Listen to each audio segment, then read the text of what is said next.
Hello family બધાને good morning. આજે સવારે વહેલું ઉઠવાનું હતું 6 વાગે, પણ 7 વાગ્યાની ક્લિપ લીધી છે. નાહી ધોઈ ફ્રેશ થઈ પતિ દેવો. હું તો હજી એમને જ છું. આજે એમને 1-2 દિવસ માટે બહાર જવાનું હતું. રાતે થેલો બેલો પેક કરી, પણ મને એમના સાથે એમને મૂકવા માટે જવું પડશે, કેમ કે મને મારી રામ પ્યારી કામ આવે ને, કેટલા બધા કામ હોય. પતિદેવ મને ગાડી આપતા જ નથી. આમ તો બસ ઘરે આવીને મેં 2 ડોલ ભરીને કપડાં ધોયા, તો મને એકદમ ભૂખ લાગી. એનર્જી માટે મેં ડ્રેગન ફ્રૂટ અને કેળું ને એવું બધું નાસ્તો કર્યો.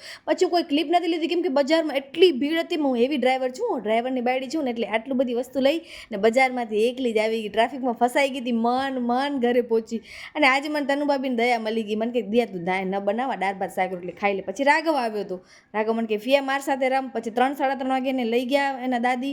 અને પછી આ કપડાનો ઢગલો, કપડાં તો આટલા થાય મારા, ખબર નહીં શું છે. કપડાં વીટ્યા કર્યા. પછી તનુભાભી જે ઘરે બેઠા કામ કરે એનામાં થોડીક એને હેલ્પ કરાવી. અને આજે તો બધીની ઈચ્છા હતી કે દાળ ઢોકળી ખાવાની. જ્યારે પણ પતિદેવ ઘરે ન હોય ને, તો હું આવું કંઈક બનાવી શકું, કેમ કે એમને દાળ ઢોકળીને એવું બધું હવે નથી ભાવતું. પહેલાં તો બહુ ખાધા. દાળનો વઘાર કર્યો, સરસ રીતે ઉકળી. પછી બધી ઢોકળી અંદર એક નાખતી આવી, અને તનુભાભી વણતા આવતા હતા. ઢોકળીને એકદમ સારી રીતે પકાવી કરીને બધાએ ગરમ ગરમ દાળ ઢોકળી ખાવાની એન્જોય કરી. અને બધેને મારા હાથની દાળ ઢોકળી બહુ જ ભાવે. અને મને પણ કોને ભાવે. મને તો મધ્યાહન ભોજન યાદ આવી ગયા, જ્યારે આપણે સ્કૂલમાં જતા હતા બધું મળતું ને, મજા આવી. ચલો, વિડીયો સારું લાગે તો લાઈક અને સબસ્ક્રાઈબ. Bye bye.